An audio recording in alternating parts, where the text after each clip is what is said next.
एक बात इसमें मुझे जोड़नी है और उसे उस पॉलिटिक्स से उसका कनेक्शन है, और मैं आप तीनों से ही बारी बारी से इस पर चर्चा करना चाहती हूँ। अनुपम जी देखिए, आज भी जी बिल्कुल ये अभी भी कुछ ट्वीट्स आ रहे हैं कि कश्मीर में इतने पंडित का पलायन हुआ, इतने पंडित मारे गए, लेकिन इतने मुसलमान भी तो मारे गए। मैंने आपको इस सवाल का जवाब शुरू में ही दे दिया था, ये नंबर्स का गेम नहीं है पहली बात, और हम बहुत बड़ी इनजस्टिस करेंगे, माफ कीजिएगा, लेकिन मैं कह रहा हूँ बार बार हो क्या गया है कि मीडिया सिर्फ नंबर्स में और कंट्रोवर्सी में नहीं, मेरी बात सुनिए, मेरी बात सुनिए, मैं सब्जेक्ट मैटर कुछ जानता हूँ, मेरी बात ध्यान दीजिए, कुछ मैंने अध्ययन किया है, तो मेरी थोड़ी give me little respect on this. अब ये बंद कर देना चाहिए, आप इस पे बोलिए। अब हमको ये सब बंद कर देना चाहिए कि उनका क्या हुआ। देखिए, जिसके घर में मृत्यु हुई है उसको पूरा अधिकार होना चाहिए अपनी कहानी दुनिया को सुनाने का, उसको ये बोलने का किसी का हक नहीं है भैया आप क्यों रो रहे हो, उनके घर में भी तो कोई मरा था। जो अपनी अपनी कहानी सब सुनाते आए हैं, 70 साल से हमने वही कहानियां सुनी है, 10-12 फिल्में बन चुकी हैं इस विषय में, हमने टेररिस्ट क्यों बनते हैं, क्यों उनके साथ आतंक होता है, कौन मरा कौन जिया, हमने खूब सुना है। अब इस पे पूर्ण विराम, कम से कम मेरी प्रेजेंस में तो अब मैं ये डायलॉग कभी नहीं होने दूंगा। नहीं आप नहीं, मैं उसके बाद, चलिए मैं उस मुद्दे को छोड़ती हूं। आप बताइए, तो फिर बॉलीवुड से वो सुनिए। सपोर्ट क्यों नहीं आ रहा है? मैं विवेक जी पर, मैं अनुपम जी की राय जानना चाहती हूं। मैं जवाब दूंगा, मैं नहीं, इसका जवाब मैं दूंगा क्योंकि ये फिल्म मैंने बनाई, इसके जवाब मैं दूंगा। हमें क्या लेना देना है बॉलीवुड से? हम इंसानों की बात कर रहे हैं। वो माता जी रो रही हैं, मेरी माँ जैसी हैं, वो रो रही हैं वहां बैठ के। जब किसी के घर में आग लगती है तो क्या इस बात पे बहस होती हो कि वो नीली शर्ट वाले ने पानी क्यों नहीं डाला, पीली शर्ट वाले ने क्यों नहीं डाला? हमें क्या उन ट्वीट से लेना देना है? क्या हमें उन्हें बॉलीवुड से लेना देना है? इतनी बड़ी एक इंसानियत के ऊपर इतना बड़ा हमला हुआ है, आज उसकी फिल्म आई है, बेचारे हील हो रहे हैं, उसको हम इन विवादों में क्यों घुसाए? इसने ट्वीट नहीं किया, हाँ नहीं आए भाई मेरे पिता। सेलेक्टिव क्यों सेलेक्टिव होना? उसका जवाब आप ढूंढिए, आपका कर्तव्य, मेरा उसका जवाब देना कर्तव्य नहीं है।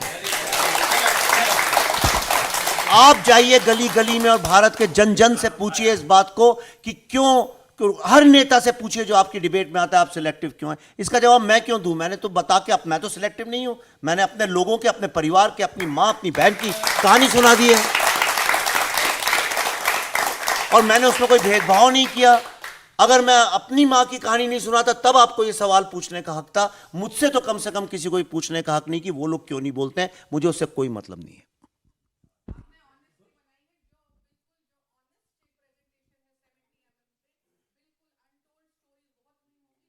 मैं एक मिनट माइक पहुंचा देती हूं क्योंकि दर्शकों तक आपकी बात नहीं पहुंचेगी। हम तो मैं बिल्कुल क्लोज कर रही हूं अपना शो, बस एक छोटा सा रिएक्शन। जी सर, मेरा नाम नीरा हांडू है। हम तो थर्ड जनरेशन है, ग्रैंडफादर्स फादर्स सब माइग्रेट हुए, हम 19 साल के थे।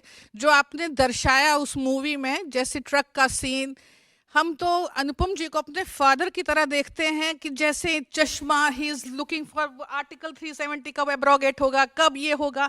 बिल्कुल सब ने ऐसे ही डिमेंशिया, हमारी आधी जनरेशन को तो डिमेंशिया हो गया, जो हमारे फादर्स थे बहुत एल्जाइमर से सारे ये कर रहे हैं, सफर कर रहे हैं। और आपने जो बात कही अनुपम जी ने कि अपने बच्चों को, माई टीनेज डॉटर, तो मैंने जबरदस्ती इसको कहा कि एक बार रिलेट करो हमारे साथ क्या हुआ है, क्योंकि they have been brought up यही हुए हैं, पैदा यही हुए हैं। हमने इतना जरूर समझाया कि हमारे साथ क्या हुआ है।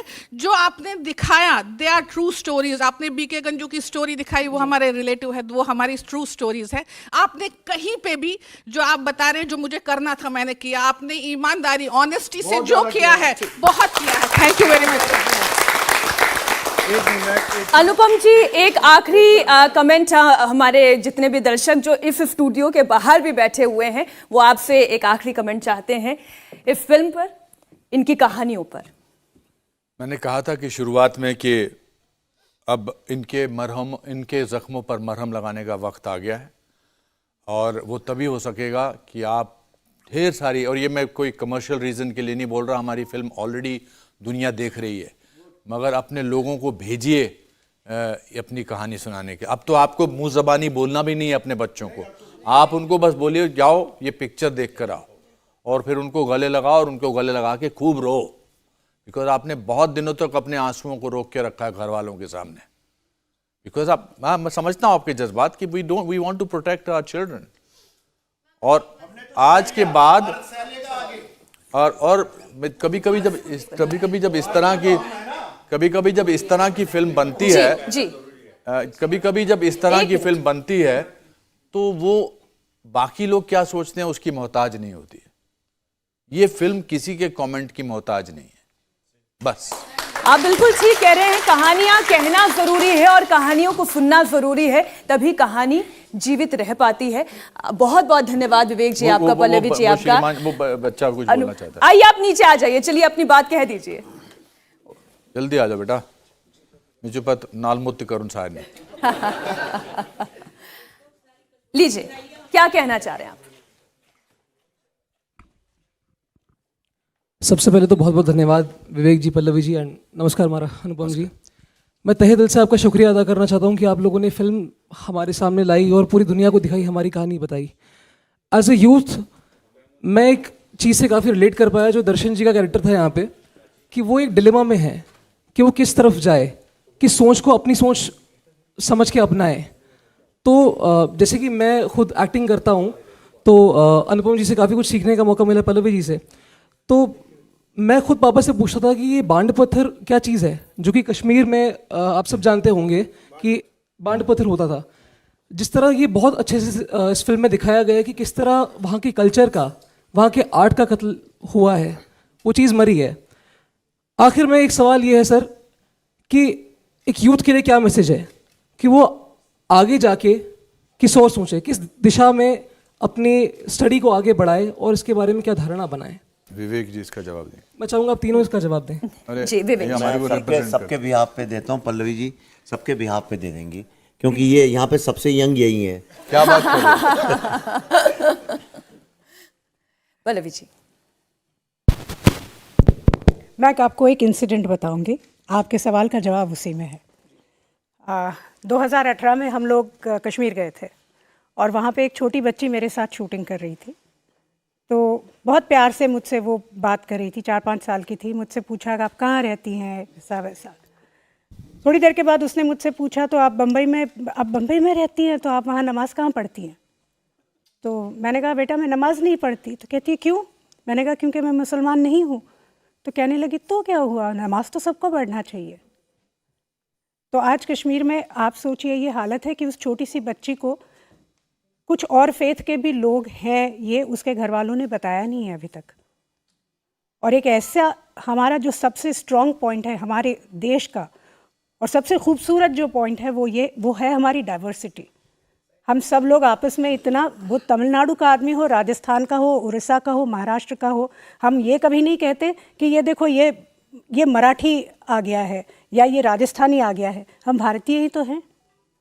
तो ये 370 हटने के पहले सब लोग कश्मीरी पंडित कहते थे। अभी आप लोग भारतीय हैं, हमेशा से थे, और हमें बहुत गर्व है इस बात का।